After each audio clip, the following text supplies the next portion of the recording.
घर का बंटवारा।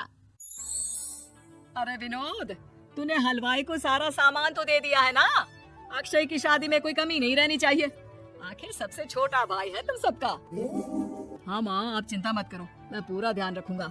मंगल बेटा, तूने तो कहा था कि फूल का ऑर्डर दे दिया है, यहाँ तो फूल पहुँचे ही नहीं। अब क्या बहू की विदाई के बाद फूल आएंगे?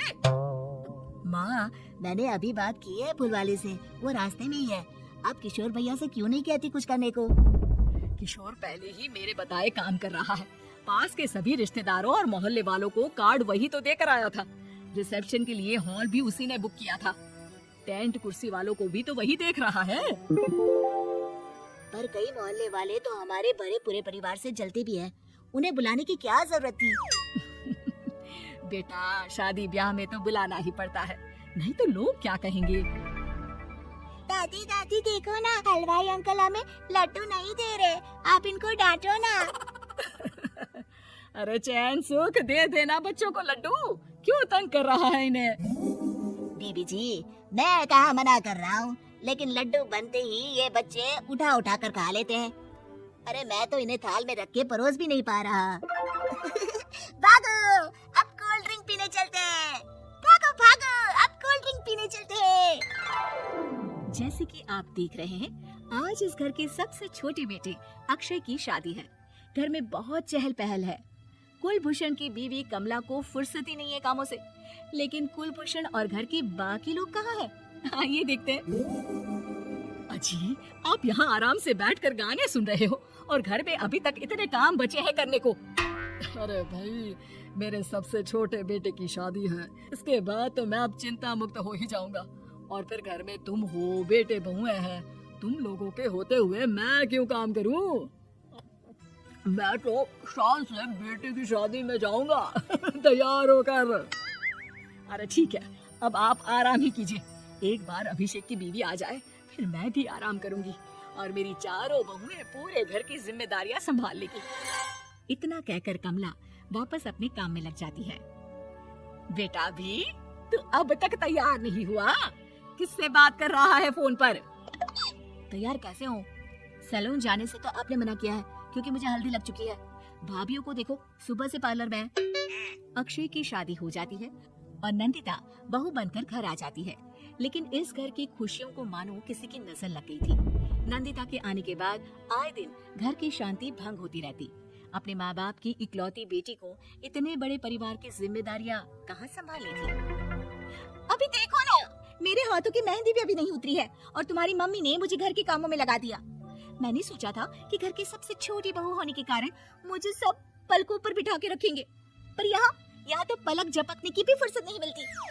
देखो नंदू, शादी के पहले ही मेरे घर वालों ने तुम्हें और तुम्हारे पेरेंट्स को बता दिया था कि मैं जॉइंट फैमिली में रहता हूँ, तो फिर अब ये शिकायत क्यों?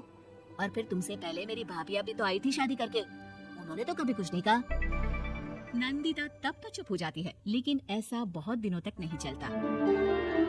अरे नंदिता, माँ बाबूजी की दवाई का टाइम हो गया है, उन्हें दवाई दे आओ और उसके बाद सबके लिए नाश्ता बना देना। पर भाभी, मैं तो अभी अपना फेवरेट सीरियल देख रही हूँ, प्लीज मेरी जगह आप कर लो ना ये काम। ठीक है, मैं तेरी जगह माँ बाबूजी को दवाई दे आती हूँ और नाश्ता बना लेती हूँ। तू मेरी जगह पूरे घर की डस्टिंग करके 5 बच्चों को स्कूल के लिए तैयार करके भेज देना और दोपहर का खाना बनाने के बाद कपड़े धोकर सुखा देना। उसके बाद हम दोनों मिलकर बाजार जाकर सब्जी ले आएंगे, फिर डिनर की तैयारी कर लेंगे और इसके बाद बस भाभी, मैं माँ बाबूजी को दवाई देकर सबके लिए नाश्ता बना देती हूँ। हे भगवान, ये कहाँ लाकर फंसा दिया मुझे। मेरे घर में तो गिनती की 8 रोटियाँ और 2 सब्जी बनती थी और नाश्ता निपट जाता था। यहाँ तो रोटियों का ढेर और सब्जियाँ बड़े बड़े पतीलों में बनानी पड़ती है। नाश्ता बनते बनते लंच का टाइम हो जाता है और लंच बनते बनते डिनर का। अभी मुझ में तुम्हारे पूरे परिवार का नखरा उठाने की और ताकत नहीं बची। मैं ऐसे नहीं रह सकती। अरे तो क्या चाहती हो तुम? मुझे अलग रहना है बस। तो ठीक है, हम कल ही शिफ्ट हो जाएंगे किराए के घर में। इतना बड़ा घर होते हुए हम किराए पे क्यों रहेंगे? ना जी ना, घर में ही दीवार खड़ी करो अपने हिस्से के आगे। घर के साथ साथ घर की खुशियों में भी दीवार खींच जाती है। ऐसे ही कई महीने बीत जाते हैं और नंदिता माँ बन जाती है। बच्चे के आने से अभिषेक के कंधों पर खर्चों का बोझ आ पड़ता है। अभिषेक का बोझ कम करने के लिए नंदिता भी पार्ट टाइम जॉब कर लेती है, लेकिन इससे उसके सर पर नौकरी, घर और बच्चे की जिम्मेदारी बढ़ जाती है।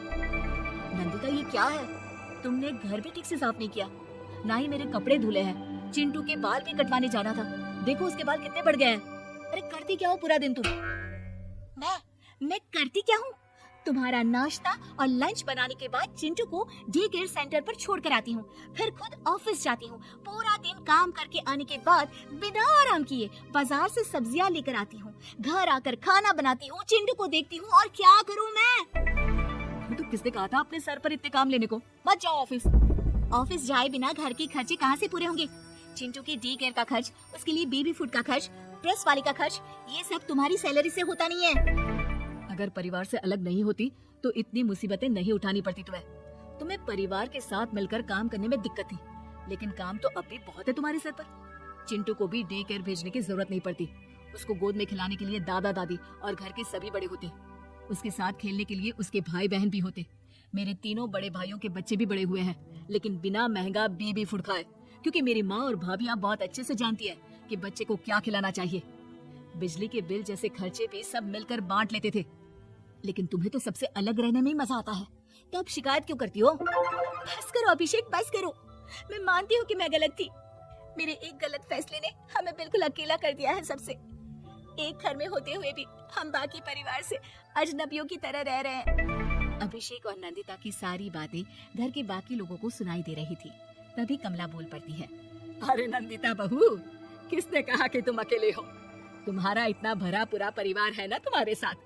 हम तो बस ये चाहते थे कि तुम अपनी गलती समझ जाओ। अगर हम तुम्हें समझाते तो शायद तुम ना समझती, लेकिन अपनी गलती का एहसास तुम्हें खुद हो गया है, तो अब तुम समझ चुकी हो परिवार में एक साथ रहने का मोल क्या होता है। मम्मी जी, मुझे माफ कर दीजिए, अब ऐसा दोबारा कभी नहीं होगा।